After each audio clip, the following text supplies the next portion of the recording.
All right, Liberty Expert Nation, I am here with Keith MacIntyre. Keith was a Libertarian candidate in the last federal election, and my understanding is Keith is here to make an announcement. Keith, what's going on? Yeah, I've declared that I'm going to be running for leader of the BC Libertarian Party. So we have our AGM next month. Don Wilson has decided he's stepping down as a fantastic leader over the last few years, and yeah, so I'm excited. Excellent, excellent. Now you kind of burst on the scene last election, and were probably the most active candidate we had, including myself. I'm embarrassed to say, put me to shame. What's your Liberty story? How did you get into? How did you find the philosophy of Liberty, and then how did you get involved in the party? Yeah, so I grew up in Alberta, very indoctrinated with the politics out there, and moving to BC, you see what goes on here with the NDP, and a lot of it's kind of the same type of approach. And then the last federal election, I didn't vote, and I just got completely tired of the divisive politics and the marketing and the manipulation, and just disillusioned. I'm like, politics is a complete and utter waste of time, so I didn't even pay attention. But then when John Horgan called the snap election, just completely, it was very upsetting the way that he did it. And I had actually got involved with the Libertarian Party about a month before that. And what I realized is my whole life I've been Libertarian. I just didn't know there was a name for it. Right, right. So I didn't even. Yeah, know. that describes a lot of us. So you came across, I guess it would be the BC Libertarian Party, and liked what they had to say, and you've been going hard ever since then. And we were just talking before we got on here. You're out in West Kelowna there, and you're in a building actually that was it's run by the First Nations folks out there. Is that right, or owned by them? The building's on West Bank First Nation, and it was built by former Grand Chief Noel Derrickson, who was responsible for negotiating a kind of unique property land rights for the nation, which is why I don't know if you know much about West Kelowna, but it's very integrated with the First Nation. Probably about half the people live in the city of West Kelowna, and half live on West Bank First Nation. Right. Yeah. I know of some people that live in West Bank, and I know they have basically a lease, like a 99-year lease with the band or whatever for the land, and then it comes up for renewal or whatever. So I find that the First Nations out there, there's Chief Louis, I think, in the Okanagan as well. He's very kind of capitalistic folks there. Like they believe in property rights. They want their band members to have property rights and be able to leverage it against mortgages or like education or business entrepreneurship that they might want to engage in or something. Far cry from a lot of other First Nations where, the band owns everything, and it's a lot of corruption. They give out property or give out housing based on, how well connected you are to the chief and different things like that. And, you see a stark contrast in living conditions between those kind of socialistic structures and the ones you might see out in your neck of the woods. Have you noticed any of that out there at all, or what? Oh yeah, I've learned so much since I've been here. And, I actually think First Nations are, originally a very libertarian type culture, and we've turned them into communists. When I opened this space, I actually didn't realize some of the tax advantages that First Nations have for working on reserve as far as not paying income tax. And one of my members here, he's like, yeah, and I won't pay income tax. I'm like, oh, fantastic. Like, I want to help as many people not have to pay income tax as possible. And that's when he told me he was a civil libertarian, and he's probably one of the most very knowledgeable historian on First Nations. He's written a book, and he's very right-wing capitalist libertarian. Right. Yeah. And I've heard that a lot in my, I've traveled across the country talking with First Nations, and when I describe the philosophy of liberty to them, a lot of them are like, oh, that's exactly what we believe. Don't harm other people. Don't initiate harm. Let people have the freedom to make mistakes if they want and live their own path. But, as long as they're not harming anyone, that's the primary thing. And, I think it's a beautiful philosophy. Now, yeah, you're right that, like, you know, like Harry Brown used to say the government will break your legs and then expect to thank you when they give you crutches. And that strikes me that that's kind of what has been done to First Nations communities across this country with the Indian Act and different things like that, where, you know, we strip them of their essentially of their property rights with these kind of fraudulent treaties that give the Crown some kind of property right in the resources under their feet. And then that gives them justification to go in and expropriate and do whatever they want on First Nation land in coordination with, you know, their cronyist oil companies or something like that. I saw that all the time up in Fort McMurray. And of course, it reduces the people on that land to, you know, they can't access those resources. It doesn't belong to them. So they're living an impoverished life on these reserves, and it reduces them to, you know, demanding compensation from the government, which, you know, is fair enough. I mean, you know, if someone harms you, you kind of deserve some compensation. But of course, our message is like, let's stop harming these people. Let's just give them property rights. Let's let them own and develop the resources that are right under their feet and chart their own destiny. And you know, if they want to live in a state of pristine nature and, you know, kind of a subsistence living, let them do that. Or if they want to be rich as Saudi kings, you know, let them do that as well, or find some happy medium. But, you know, it's not our government's job. So that's my little rant on that. But yeah, and I just think it's real cool that.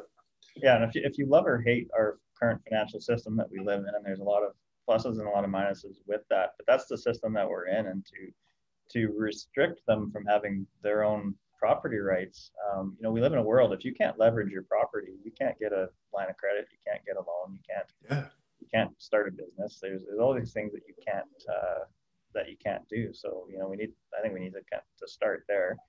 Yeah, and the government is passing on a lot of money, but what I am seeing is that they're using that money to become self-sufficient and to invest it in things that actually matter and make sense for them. I do think, you know, I actually saw the Justin Trudeau is going to apologize to Italians now, and you know, we can apologize to everybody for votes as long as we. I'm sorry. Hey, I'm sorry.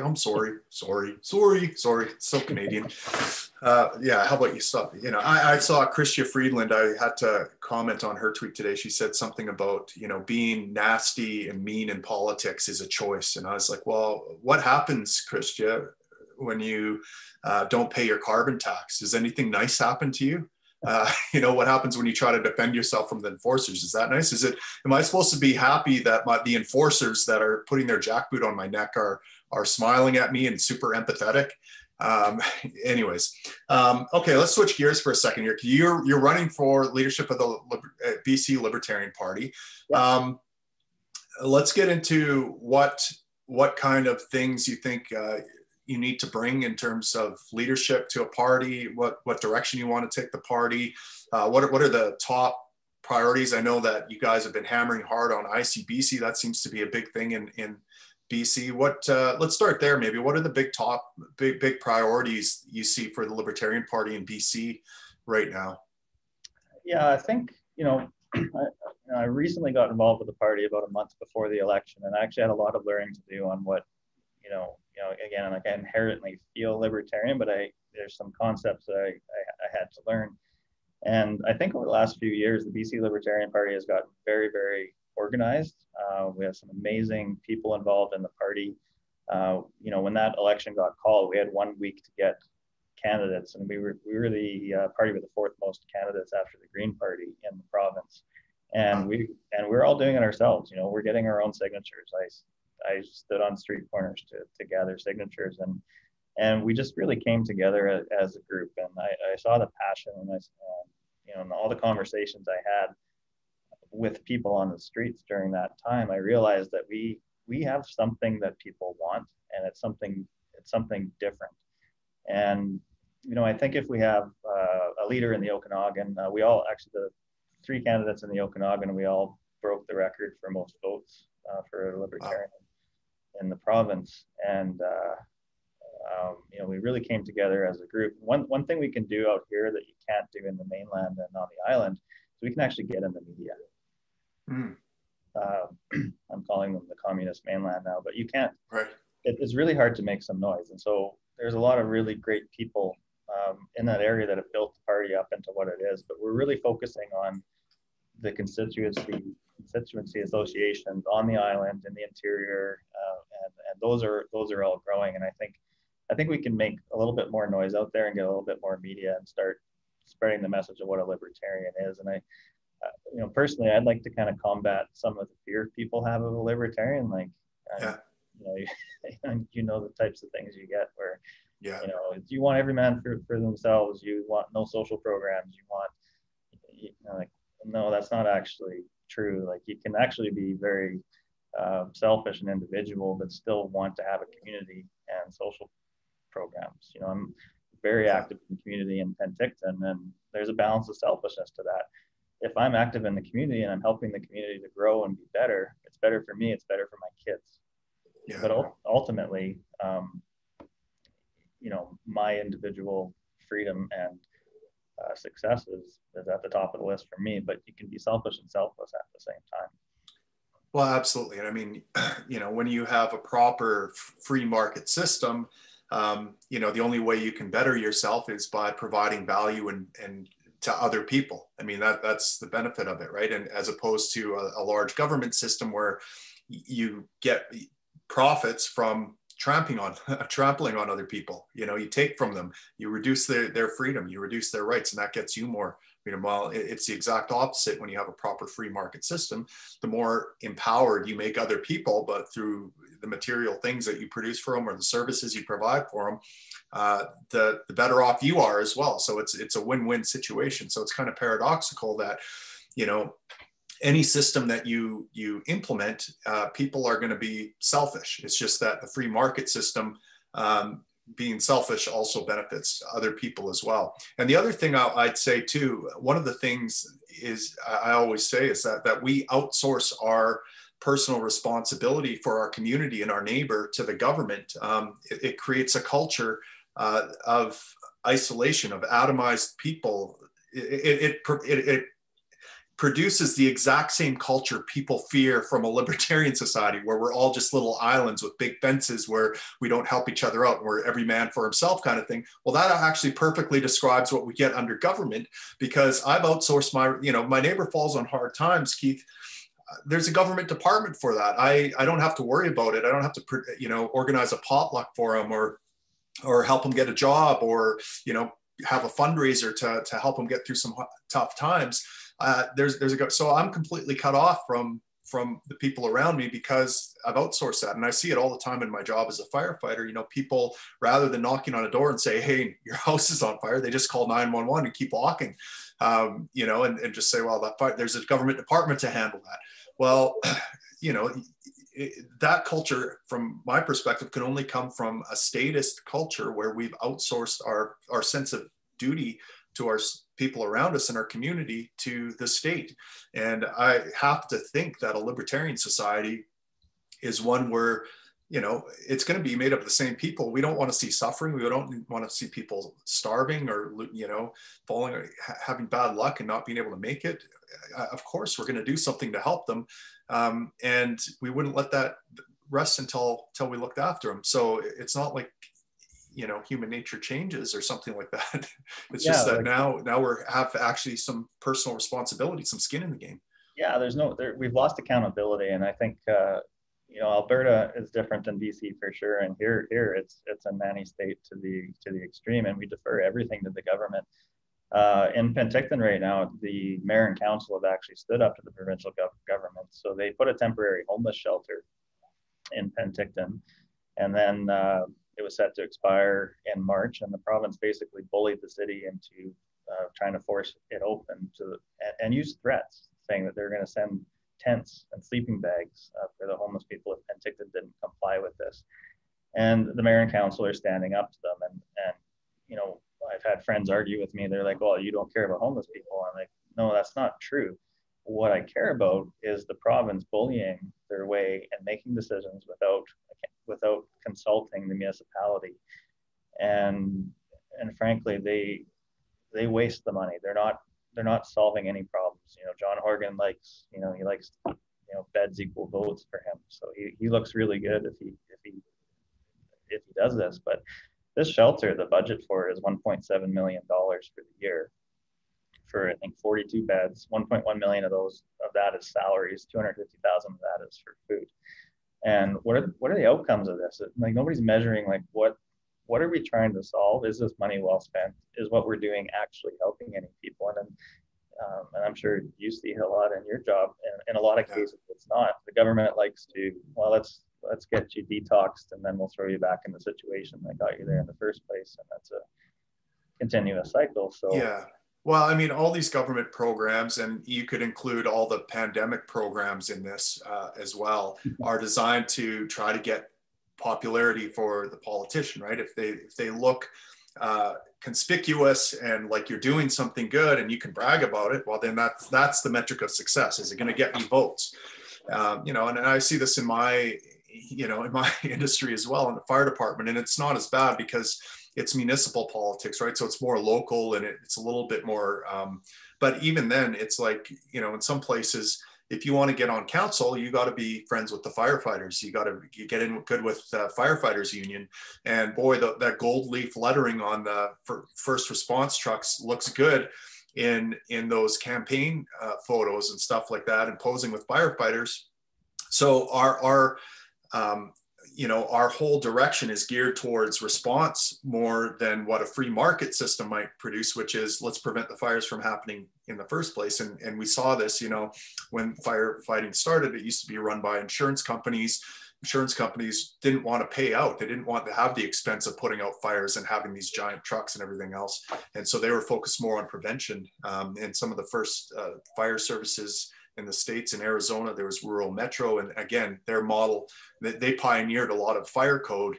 And by saying, look, if you follow these codes, we're not going to have to respond to your place. And it's going to reduce your insurance fees, and it's going to reduce our budget because we won't have to have a huge response capable thing because our city will be safe from fire. So it really, statism really corrupts everything in terms of the culture and stuff like that.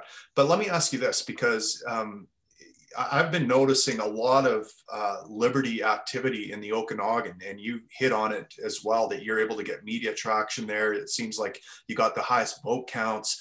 There seems to be something in the water there. What is it about the Okanagan, do you think, that separates it from other places in BC?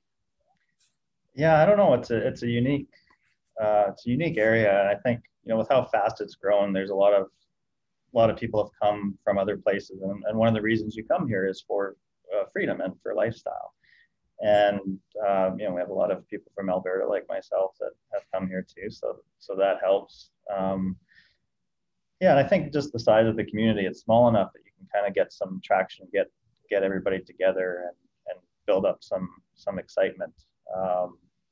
When you had Mitch Murphy on your show not too long ago, it was a great interview. He's a great young guy. I met him during the election campaign.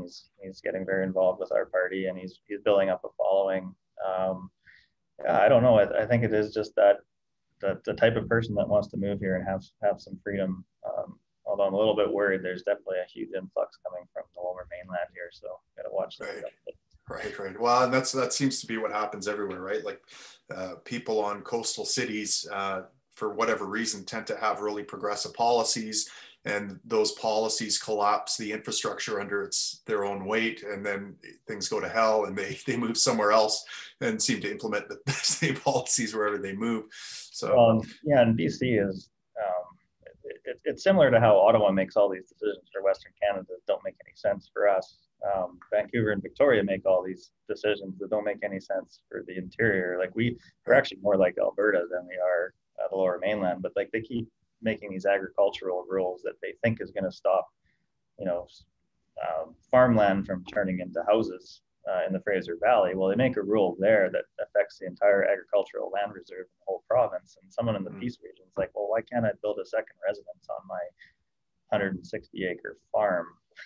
Right. Or why can't I build a house more than 5,000 square feet? Like, why are these, these rules there just for these certain types of farmland? And I think BC in particular has a huge problem where that that part of the province just has no connection with the rest of us. And the pandemic is a really good example of that, where they continually do restrictions across the entire province that don't make sense in some of the smaller regions. And I've talked to the BC CDC about this; they agree with it, but for some reason the top doctors want to continue that. Actually, speaking of Mitch and your last show, something you said in that show really resonated with me, where you said we should stop talking about the numbers and stop arguing on the numbers, and that really struck me, because I argue the numbers a lot, because I actually used to write modeling and simulation software for the Center for Disease Control, so I am very knowledgeable. And then when I see things being argued incorrectly, I like to fix it. My inner engineer comes out. Sure. I try to fix it, but what you said is that there could be a disease with 100% fatality rate, and these restrictions are still wrong. And bringing it back down to the basics of freedom and keeping the message a little bit simple until we can get that education, I think is important. Yeah. And I think, one of my biggest things, because I've gone through kind of a metamorphosis as leader for a number of years now.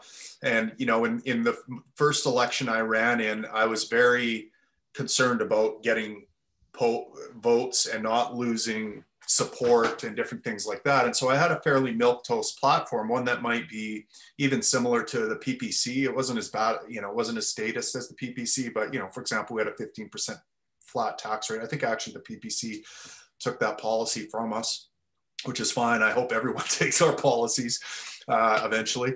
But what I realized was, trying to collect, there's two approaches you can take if your goal is liberty. One is to try to collect as many votes as you can and form government and hope you can legislate freedom, or you can try to shift culture by connecting people with the ideas and philosophy and principles of liberty, and hope that the downstream effect will be government. And so over the years, I've shifted from trying to collect votes to really trying to shift culture by connecting people with these ideas. And you don't do that by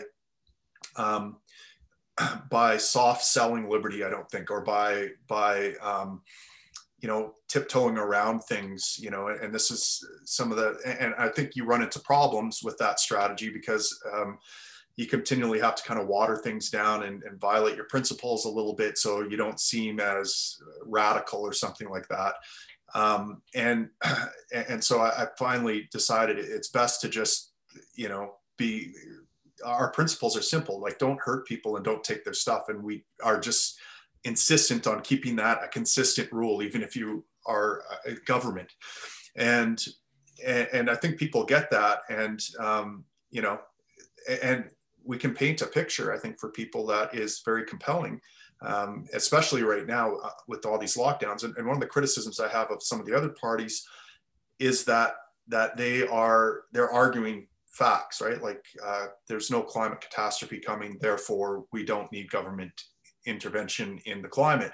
Well, I say that even if climate catastrophe is coming, we need liberty more than ever, but more urgently. If the COVID numbers are even worse than what our opponents are saying, we need liberty more than ever. Like whatever the question is, liberty is the answer. And I think that's really the message we need to hammer home, because that's what's going to get us more freedom. It's not going to be, minimizing catastrophe or something like that, even though, yeah, this doesn't seem like much of a catastrophe to me. And, I totally get, and I've argued the numbers as well. But it shouldn't matter. If it is catastrophic, well, liberty is the answer anyways. I feel like I could argue the numbers with Dr. Henry and Dr. Tam and win, but it doesn't get you anywhere.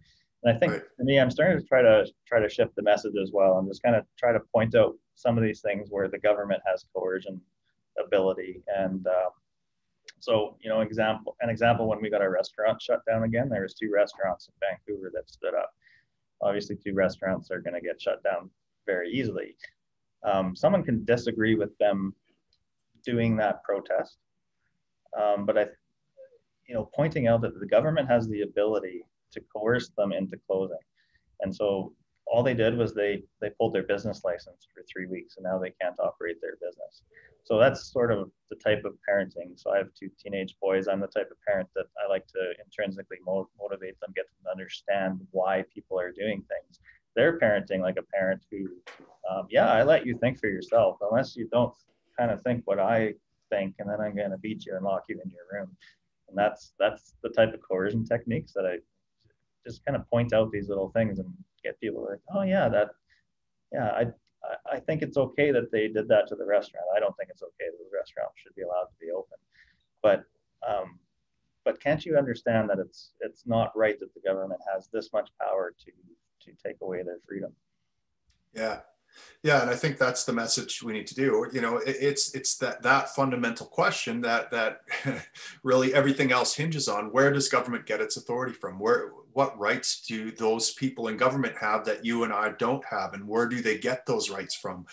And you know, people need to question these things and examine those questions to see you know, the inherent violence that's going on. Because if you just assume that government has the right to do whatever they want, well, then there's no aspect of our life that is off limits. I mean, you know, I know a couple here, their whole family basically tested positive for COVID, but the dad didn't have a variant, and the other 3 people in his family, the wife and the 2 kids, did have the variant. So now we've got the Alberta Health calling them saying, hey, just so you know, your husband doesn't have the variant, so you guys need to isolate from him so that you don't spread the variant.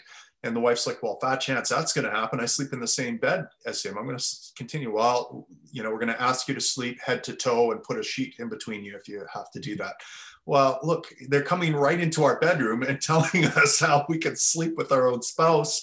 I mean, it blows my mind, you know, and of course that is the logical progression if you think that government has the right to do whatever it wants. And so the questions we have to ask are, what the rights do, where's the limit? You know, and I asked this recently, what human right would you refuse to violate to stop the spread of COVID? And, you know, I don't think there's a good answer to that. I just put out a video today that, you know, 5 questions that lockdowners can't answer. And, you know, questions like, what's the metric? You know, the flu was too little. You know, we didn't lock down for the flu, but we are locking down for COVID. So is the number somewhere between that? What exactly is that number? Where is it? Is it, you know, scarce healthcare resources? You know, do we stop people like me from climbing mountains or scuba diving in countries that don't have healthcare because there's not healthcare available or something like that? Is our freedom contingent on the supply of healthcare? Do we then apply that principle every time, you know, the emerge department's full, the ICU's full, and shut down the city, even when there's not a pandemic, just so that no one moves, no one get hurt, and that sort of thing? I mean, these are all questions that no one can answer, and it's because they never question that fundamental thing of what right does government have? Where does their authority come from?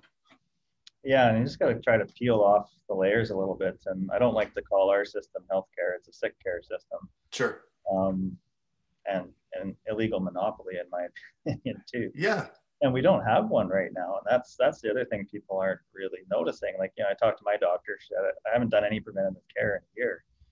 Or someone that was supposed to get a biopsy on her thyroid a year ago. Well, that's not important surgery anymore. And so, you know, the government can kind of muck these numbers around to make it look like, yeah, we're caught up on all the surgeries, but they're not. And, you know, we're going to be causing a huge crisis in the future. And you know, talk about human rights violations, like people not able to get healthcare, and there's only one delivery method for it. But you got to be a little careful about the healthcare thing in Canada, because, you know, the government has such a good message for that. As soon as you start talking about a different model, oh, you want US style healthcare? I'm like, no, I don't want that either. That's a ton of bureaucracy and admin over. Yeah, what the way I approach it is I usually say I want to end healthcare prohibitions. And people usually are like, what do you mean prohibitions? Like, we get free healthcare? No, I'm a paramedic. I'm prohibited for working for you. I can only work for the government. I can't start a charity or a business working for people in my community during this pandemic. You know, I have a house full of healthcare providers half of us are underemployed or unemployed. You know, I could have started a business with my kids, going out and looking after people in their home and doing diagnostic tests and providing preventative care and looking after their healthcare needs, instead of tying up the public system and everything else. But that I'm prohibited by law from doing that. And what would happen if I did do that? What would happen if I broke the law and went and just started helping people? Well, enforcers would come. And what would happen if I tried to defend myself from those enforcers? Well, the force would escalate and I might end up dead, and certainly I'd end up in jail if I did that. So there's violence here that is preventing us from providing healthcare. And even, you know, to the doctor question, like physicians, there's a reason why they only want to see you for 7 to 10 minutes in their office. They are prohibited from having any other kind of fee structure. They can't charge for, let's say, concierge service, where they spend an hour with you going through lifestyle and talking about a workout regimen and a nutritional plan to make you the healthiest person you possibly can and optimizing your health. They are limited to making, you know, a small fee on you, and that means the more patients they see in an hour, the more money they can make. So, you know, what's the incentive for them to provide concierge care or go that extra mile and actually prevent disease? They're stuck just being mechanics, where you come in, you tell me one problem, just one, because that's all I'm getting paid for, and I'll write you the prescription to fix that problem. And that's why you say we are sick care rather than actual health care. Yeah, I was talking to somebody from South Africa, and he has a relative that's a doctor here, and he was just appalled at the people that would come into the office just basically for a social outing, because there's no accountability. Nobody knows how much it costs to see a doctor. And, you know, in South Africa, he'd see 40 patients a day, but they all needed care, and he would spend more time with them. Whereas here, he'd see 100, and most of them didn't even need to be there. And people don't understand how much that costs. And I've actually been successful with the healthcare conversation. I even convinced a couple of nurses to not vote NDP soon after the election. I ran into them at a pub, and I was like, well, I always vote NDP. I'm like, well, why? Well, they take care of us. Oh, do they? So how do they take care of you? Like, how has your job gotten better under NDP government? You know, they've increased your fees. You know, it's a toxic relationship between the employer and the employee. And I like to use the example, it's from the Netherlands. It's called the Bertzog model of community care nursing, and it's really successful. And they basically got rid of the admin staff and the scheduling staff, and the nurses only work in their own community, and they all communicate with each other. They decide who they're going to see on a given day. If someone goes on vacation, they decide who's going to take care of that patient. And the cost was 40% of what it was under the centralized system. Patient outcomes were through the roof, and the nurses were actually feeling empowered in their day to make decisions. Yeah. And, you know, it's this idea that people can't make their own decisions, or they're going to make bad decisions. So therefore, we have to have an admin and a manager and a scheduler and a bureaucrat and multiple layers going all the way up to the premier of the province deciding what a nurse is allowed to do. Like, it doesn't make sense. Yeah, no, you're absolutely. I mean, community paramedicine is the model that a lot of places are adopting now, and that's recognizing that, look, this reactive style bricks and mortar sick care is not having the best outcomes. It's better to decentralize things, go to the patient's home where they're at before they even develop a life-threatening illness, and help them get on track, living a healthy lifestyle to prevent that stuff. But, you know, to your point of, you know, your South African physician friend noticing that people just come in for a social visit. I mean, I see that in my profession as well. Like, I think back in 2009, the province took over EMS, and now it's considered part of healthcare. It used to be you would have insurance or get an ambulance bill afterwards, you know, if you had an ambulance. So people would think twice about whether they would call or not. Is this really worth it or not? Well, now, you know, we are stuck with these super low acuity patients who basically have stuck farts, who just call because I don't feel quite right. I'm just going to call an ambulance and we're going to go get checked out by a doctor. Ties us up because, you know, scarce healthcare resources, we might be in the hospital waiting with that patient to offload them for 4 hours because they're not high acuity, so not urgent. So, they're not going to move them into emerge very quickly. And it takes an ambulance off the road for basically a stuck fart for, hours. And, of course, that's a terrible allocation of healthcare resources, but, people, when it's free, they use and abuse it. I mean, the best, when COVID first hit just over a year ago, everyone was scared of it. And it was the quietest I'd ever seen. People were only calling us for actual emergencies. And all these people that had the stuck farts and the stubbed toes and the hypochondria, they just disappeared because they were too scared to call us because they were worried about COVID. And, it was like, man, if our system was properly utilized, it would probably look a lot more like this than it does right now. Mm-hmm. Yeah, and if we had some accountability for our own health too. Actually, the emergency room kind of reminded me of something I wanted to talk about, and the coercion techniques of the government as well. And the RCMP in particular, I think, is one of the most bureaucratic organizations in the country. I had to deal with them a lot when I was managing a building in downtown Penticton that had a lot of drug action, and bylaw officers ended up being more effective than the RCMP a lot of time. But anyways, so my son, he hit a police SUV on his bike, and he was looking the other direction. He was trying to get in front of a car, and he didn't see the guy coming the other direction. But the police officer didn't see him either, and he didn't brake, he didn't swerve. And, my son's fine. He didn't hit his head. He had to go to emerge just to get checked out, but he was okay. But a very, very small example, the police are putting roadblocks up and not following proper procedure for themselves. So they didn't investigate the same way that they would have done if that was a civilian car that got hit. When his mom got there, the officer left the scene and told the witness to leave the scene. The RCMP actually flat out lied to me that they weren't supposed to fill out this one ICBC form, and if they didn't, that's a problem. And his mom tried to call and get some information. You got to do an ATIP request, but that's 6 months behind. Jeez. And if they're going to be doing that type of thing with something like hitting a kid on it, well, I guess he technically hit them, but a collision with a 18-year-old kid on a bike, what else are they doing that we don't know about? There's got to be accountability everywhere. And when you have a single police force, there's no accountability. Yeah, no, that's absolutely right. That's crazy. Yeah, I could just imagine the things that are not investigated or covered up because, those, why would you investigate yourself? Get yourself in trouble, right? Yeah, exactly. Yeah. And he actually, so he let my son use his cell phone to call me, and he left it on.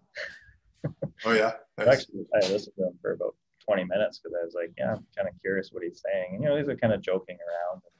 And, they asked like, how fast were you going? And he said, oh, I was going 40. Well, did you have time to brake? No, I didn't have time to brake. And I'm like, well, why wouldn't you have time to brake? It's a completely open intersection.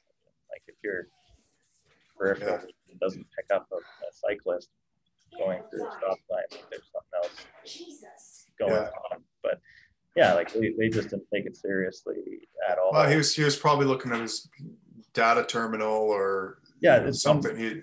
So this is distracted driving, right? Yeah, this is one block from the RCMP station. So he had already got up to 40. He was probably looking at his computer going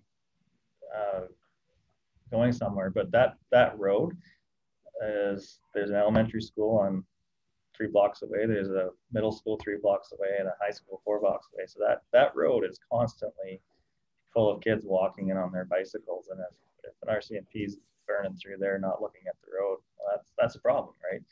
Yeah. And I'm not looking for anything other than, hey, like, can you guys slow down in that neighborhood like you tell all of us to do? And even the investigating officer, he's like, well, your son didn't come to a complete stop at the stop sign. I'm like, come on, who on a bike comes to a complete stop at a stop sign unless there's a car coming? He's like, oh yeah, you're right, I don't do that either. I'm like, Yeah. No kidding. So I was going to ask you, what are your top priorities then in terms of policy proposals for BC? What do you think is going to resonate most with BC residents? Yeah, I think we've been on the ICBC for a long time, and I think that's a very important one. And again, I think sometimes they're taking some of our policies, which is nice to see. They're not going as far. BC is working on decriminalizing drug possession, which is good. I think they need to go further and legalize it. Can't get there overnight. Yeah, I think for me, I almost want to not focus too much on the individual policies at this point. I want to focus on education and what liberty is and what freedom is, and just try to kind of get these messages out, because the problem with our politics right now is that it's so polarized, and you almost can't get a reasonable conversation with anybody on some of the big policies, right? So we have obviously a carbon tax policy. We don't like the carbon tax. I had a friend message me right away, he said, well, I can't vote for you because you guys don't believe in climate change, and I believe in science. And I said, well, not believing in the carbon tax has nothing to do with whether or not we believe in climate change. It's actually not the government's job to care about that. Right. Taxation doesn't fix problems. Yeah, and it's kind of a weird thing. Like, if you believe CO2 emissions are harming other people, a carbon tax is essentially a fee that the government charges you to harm other people. So, in what world do you get to pay a fee to harm people? That's essentially what they're saying. I mean, so yeah, it's a crazy policy all around. Yeah. So if we focus too much on these issues, right? Like personally, I want to let's stop talking right wing, left wing. Those words don't exist to me anymore. They're a problem, and as soon as you say anything, and there's things that I agree with on the right side, things I agree with on the left side and center and everywhere else. And we've got to stop talking about left and right and really just bring the conversation back to authoritarianism versus freedom. And get that concept of, because people don't, we've had this left and right thing from, Britain from how many hundreds of years ago, and it hasn't changed, and it's become bastardized into some crazy divisiveness, and we just gotta stop, break the cycle. Yeah, absolutely. Yeah, and I take it even a step further, and I say, sometimes the right is libertarian on fiscal issues, sometimes the left is libertarian on social issues. We're libertarian all the time. We reject authoritarianism, right? And I think you can use issues as a way to show that, look, there's non-coercive ways to solve this problem. You don't need a big government program, like climate change. If climate is a catastrophe, then what we ought to do is connect the victims of that catastrophe with justice. And that is done in a court of law. It's not done by government. It's done, you prove your case in a court of law, and then you take the big polluters or emitters to court, and you get torts. And that way the money or restitution goes directly to the victim and not to a government bureaucracy, right? So, we've got an answer for potentially how these things can be solved without a giant government program for just about everything. And we can use that. And I would imagine right now, the lockdowns have to be a huge issue in BC. And I think that's a huge opportunity for libertarians. Federally, there's a lot of noise. We're kind of competing with the PPC and maybe the Maverick Party and the Constitution Party. There's a bunch of these upstart parties and activists that are kind of going at it. But I don't know that there's any other party in BC that is opposing the lockdowns.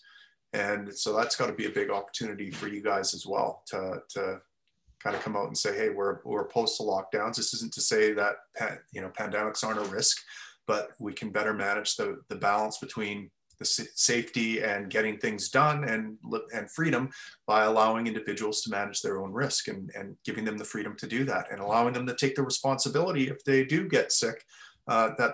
That's just part of the risk that they took themselves. We don't have to beat ourselves up about that. Mm-hmm. Yeah, and it's this concept that it's my responsibility for someone else to feel safe. I was talking to a friend. I met Maxime Bernier when he was in Penticton, just out of curiosity. He's adamant against the lockdowns, but he's a politician. He's just saying what he thinks he's going to say to get votes. Well, and I saw it, sorry to interrupt, but I saw the article in Okanagan there about him, and he's basically said, well, he's saying, well, COVID isn't that big a deal, so we don't need the lockdowns. So I'm like, well, that's the wrong message. So if it was a big deal, you'd support lockdowns. But yeah, anyways. Yeah, and so a friend of mine came up, and he's like, yeah, this stuff is bullshit. Yeah, exactly. So we're talking outside. If you feel uncomfortable how close I am, you have a couple of options. You can ask me to stand back, or you can go back. If you're uncomfortable with me not wearing a mask, you can keep your distance, or you can not talk to me. And that goes for stores and everywhere else too. Like if I'm in Safeway and you're uncomfortable with me not wearing a mask, you can keep your distance from me. Now it's very different if I am sick and I know I'm sick. Yeah. And I go up to people and I'm coughing on them and I sneeze in my hand and shake their hand. That's a very different thing. I didn't do that in the old world either. My kids kept getting norovirus when they were young, and I just became very not a germaphobe, but I'm just like, I don't rub my eyes when I'm in the airport, and and then you don't go sick. So this concept that it's my responsibility when I'm not sick to make somebody else feel safe. And what really got me going too with the mask mandates is it was the government interference that happened. So Dr. Henry, I don't agree with most of what she's doing, but she, in some ways, she was saying, I'm not going to do a mask mandate because it doesn't help. And, what I learned from the CDC in pandemic science is interventions that you take, unless you can get a disease to zero, which obviously we can't, that's very clear, you don't need everybody to comply with what you're doing. So you don't actually need enforcement. And she believed that. And then that was the day John Horgan got back to work.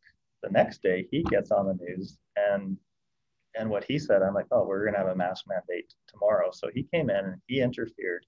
He saw in the polls that he would be more popular if there was a mask mandate, and not even considering the human effect of what a mandate does. Most people were wearing masks already. And all it did was create divisiveness. Of course, he's part of the socialist agenda. His right-hand man was Meggs was part of the Communist Party of Canada for a very long time. So he knows. He's like, well, now we have an enemy. Anybody that doesn't wear a mask is an enemy, and government's like enemy. Like the narrative changed to those protesters and the anti-maskers are causing COVID now. Right.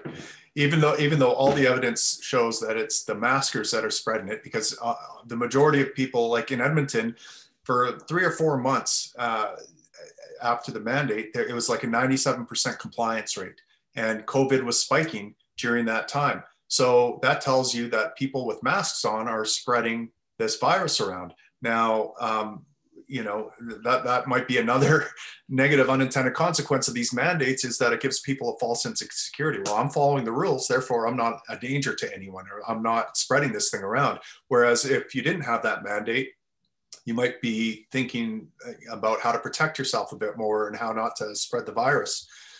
Well, the same thing is going to be happening with the vaccines too. And I don't want to get into a debate about whether they're good or not. I know you've got yours. I'm not going to get mine, but I look back to the flu vaccine, and when I did work with the CDC, there was one year where there was a shortage of the vaccines, and that was the lowest flu season on record until now. And I think what part of that is the superhuman effect. So I remember I had a bad flu a few years, 3 years ago, like the one time I've been sick in the last decade. And it was bad. And when I finally got myself back to work, I was like keeping my distance from people. And someone went to shake my hand. I'm like, no, I've just been sick. He's like, oh no, it's fine. I got the flu shot. I'll shake your hand. Oh yeah.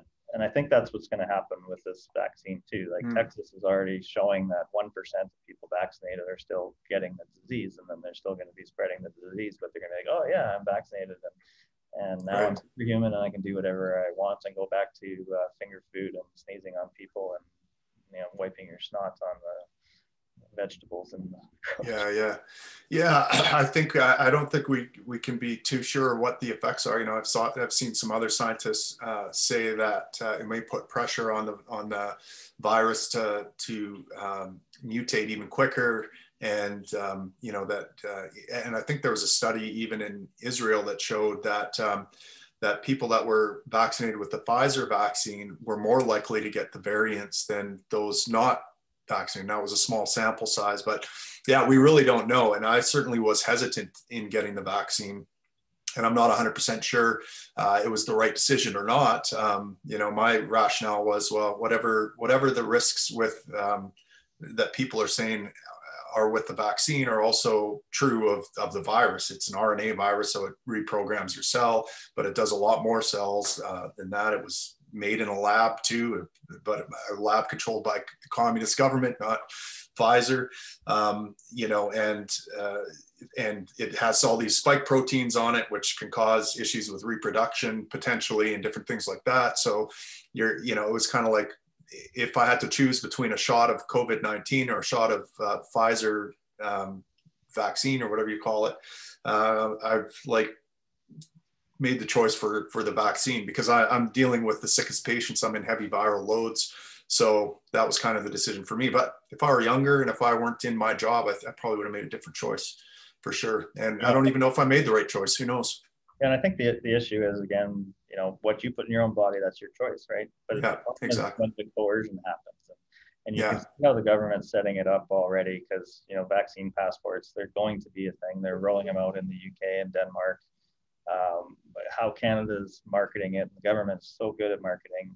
They've got people convinced, well, you only need the vaccine passport for international travel. And that's something that people can be convinced on. They're like, and you hear how people are saying it. They're like, oh, well, you already need that for these diseases in these countries. But once that wedge is in there, then it just becomes easier to make that widespread. Like I read today, Justin Trudeau is interested in banning or restricting interprovincial travel and these sorts of things. And that's, you know, my personal health is my business and my decision. Right. Well, you know what? I even saw, there was a page, like a Libertarians in Canada page, that got kind of taken over by left libertarians, and now it's communist versus libertarians. It's a debate page. But one of the so-called libertarians that is an admin on the page said, within the next 4 months, you'll all have to show proof of vaccination, or you won't be allowed to comment on this in this group, because we're all going to do our part and cooperate. And I'm like, what the hell? I'm not, you know, I'm like, what if I promise just to live in my mom's basement and completely isolate? I think I'll be doing more than people who vaccinate. Can I be allowed in the group then? What if I kill myself or live in a bubble, in a hermetically sealed bubble? Can I be doing a lot more for the community than you are with your puny vaccine? Can I, you know? So it's invading, like even the pages run by libertarians. It's really sad to me that is happening. Well, I had a friend, I actually had, I don't usually block people. I had to block him just for sheer annoyance, but he's self-identified libertarian, and he said the quarantine hotels are libertarian, and that Justin Trudeau is the most libertarian government in decades. What are you talking about? And he said, well, the precedent has already been set, because you allow your bag to be searched when you leave the country. So that precedent is there. So this is really no different. I'm like, this is some really twisty logic that you're doing here. Like, even getting my bag searched, like, I don't like it. It's not worth fighting about. But putting me in a hotel for 3 days with other sick people when I'm healthy, that's not very libertarian to me. Yeah, absolutely. Yeah, I mean, there's got to be, you know, in a proper free society, there has to be some evidence that you're a danger to others before we restrict freedom, and that usually goes through due process in court. And you know what that's flipped on its head now, where you have to prove you're innocent. You know, it's not innocent until proven guilty. You're guilty of being a germ bag until you prove that you can't even get the virus by showing that you've got this vaccine. That is justice flipped on its head, and it's troubling. And you know, I tweeted out the other day, I said, look, either my vaccine is going to work, in which case, whether you get vaccinated or not is of no, it doesn't affect me one little bit, or it's not going to work, in which case I'm as much of a danger to you as you are to me. And I have no basis to complain about your vaccination status. So, it's like they're admitting that vaccines aren't going to work or something like that. Yeah, and what scares me more than anything, pandemic vaccines, lockdowns, anything else, is just how people really aren't thinking for themselves at all anymore. So they're applauding the government with every move that they make, and they believe that the government is doing what's right for them. And when has the government actually succeeded in doing something? Like the unintended consequences of trying to manipulate something like this is huge, and the communication has completely disappeared. So like Facebook is a cesspool of awfulness right now. Yeah, has been for a long time, but you can't even have a slightly dissenting opinion without being attacked. And when you have, I don't know what the percentage of people that work for the government is. I think it's a lot. Let's say 30%. You have, and people that work for large corporations, these sorts of things, they can't comment, they can't have a dissenting opinion. So when I post something, because I don't care what people think about me, I post something and I get attacked. Like it's just massive attacks. And but I get people messaging me, reaching out, saying thank you for doing that, because we need someone to say it, because I can't. I had a woman come up to me at the Bernier event, and community nurse, and she just said, I just want to say thank you for what you're posting and your reason and your logic, and she's a mother with a husband and 2 kids, just I don't like to use the word regular, but a regular normal person, and she feels something's wrong. She has no voice. Yeah, there's a lot of people like that. Most healthcare workers are like that, right? We work for the state, and the state has a narrative, and if we don't support that narrative, our jobs are in jeopardy. So we have to be careful for sure what we post. But anyways, we're coming up on an hour here, and time flies. Is there anything else you'd like to add, Keith, before we close off? Where can people go to support you or find out more about what you're doing? Yeah, well, I got my Facebook page, Keith MacIntyre, BC Libertarian. I would highly encourage anyone in BC to join the provincial party. We're working on lots of incentives about why becoming a member is important. It's only $10.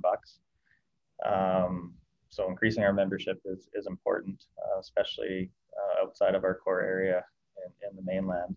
And our AGM is, I should know the date, it's coming up in early May. So the more people that come out and support and give me. Where's your AGM going to be? We're doing it online. Yeah. That's probably the safest. Otherwise, it'd get shut down. But yeah, and we've got lots of positions open. So deputy leader, treasurer, secretary. There's some, lots of positions open. I feel super excited about sort of the foundation that has been built over the last few years. And for me, the type of leader that I am is I like to empower and delegate and just kind of provide that inspiration and direction. I don't want, same in my company, I don't want to tell people what to do or micromanage. Let's unlock, and that should be for a Libertarian Party too, right? Let's unlock everybody and say, here's our core principles, here's what we're trying to achieve, and let's go. Awesome. Well, I look forward to seeing what you guys do. I'm jealous in a lot of ways, and I admire what you guys are doing there in BC, and Ontario's doing some great things as well. I'd love to be able to replicate some of your success federally. It's a little bit harder when you're so geographically spread out and isolated to get some of that going. But as you guys do, so do we. So I wish you luck in any way I can support you guys in BC. I'm happy to do so. So thank you, Keith, for all you do, and keep up the good work. Yeah. Oh, and one more thing. On Saturday, I'm facilitating. We're doing a debate on whether or not we should change our name. Change your name. Well, I'm going to put in right now that no, don't change your name. Libertarianism is just becoming cool, man. That's what everyone is talking about. Let's not water this down. What are you going to call yourselves? The People's Party of BC or some commie name like that? Yeah, and so as a leader, I want to listen. I have my opinions on what I think that we should do, but I think I think that the discussion's been going on for so long that we need to just kind of get out of our system, have a debate. I think it's an opportunity. Well, let me lodge my complaint right now about this idea. Listen, this is, I understand the temptation of it, and the temptation is this. It's hard to market libertarianism sometimes, and there are some negative connotations to it that our enemies have put on us, and that's ramping up, and it's ramping up because the philosophy is getting more popular and people are looking to undermine it. And you know, and I'll tell you this, just leader to leader, some of the mistakes I've made over the years have been chasing votes and chasing popularity at the expense of principle. I think that was a mistake, and I think right now is our time to put the pedal down on liberty and not be ashamed of libertarianism. And you know, I guess that would be my take on it, because I think this is coming from the temptation of, look, we need to collect votes and we need to water things down a little bit and be more attractive and get rid of some of the perception that libertarianism has with it. But that perception, you know, that negative perception is coming because we are starting to become effective at and making an impact and making some noise. And I'm telling you right now, there's going to be some huge things happening in the U.S. Libertarian Party. They're going with a hardcore message. The Mises Caucus is doing some good things down there to get rid of the kind of Gary Johnson era and Bob Barr era of soft selling liberty and kind of violating some of the principles for votes and popularity. And they're going to a hardcore message. And I think it's going to be really popular. And I think the brand of libertarianism is only taking off and going to become more effective. And I think you'd be missing out on a huge opportunity to be associated with that brand and to switch over to something, you know, the temptation I suspect right now would be to get on board with populism somehow and take, you know, embrace that. But I think that's going to be a bit of a fad. Populism comes and goes, and it always has a different flavor. And so, man, I would just encourage you guys out there in BC to stick with the name. We'll be live streaming it Saturday evening at 8 a.m. or 8 p.m. on our Facebook page. And part of the challenge too in BC is we have the two major parties are NDP and Liberals. So they're like, well, like people are like, oh, you're a Liberal. No, not in any way. Actually, the BC Conservative Party reached out to me too to ask about merging the party, right, which is a hard no for me. Yeah, I made that mistake too of looking at that option with the PPC, and yeah, I think you know, in hindsight, it would have been a big mistake. They want the freedom to be able to adjust their platform to what's popular. Mm-hmm. And the thing about liberty is that we need to get everyone to adjust their beliefs to ours, and we have to stay firm on that. That's what literally separates us from every other party. You know, every other party is playing this game, what they think is the game. You know, they think that it's all about getting votes and it's all about getting elected. And then what? You know, what do you do once you get elected? You know, you have to violate your principles and you have to amplify culture to get elected. And that doesn't shift culture. And so they're playing the wrong game. And so literally the only party that can win is the Libertarians. And we're playing this game alone right now. It's like we're playing hockey and everyone else is playing kickball in the corner and saying, yeah, look, we won. We scored a bunch of goals. Well, that's great. But we're fighting for freedom over here against authoritarianism. We're doing something serious. And you guys are playing this kids game over here about getting elected. Oh, great. You form a majority government. Now what? Yeah, you know, now you have a mandate to do whatever you want. So it'd be nice to get some help over here in the, you know, in the actual battlefield. But anyways, I hope that debate goes well. Oh man, I hope you guys don't blow it out there in BC. Stay the course, man. Stay the course. But anyways, Keith, thanks so much for joining us, and good luck with the party. And like I said, any way I can help you, let me know.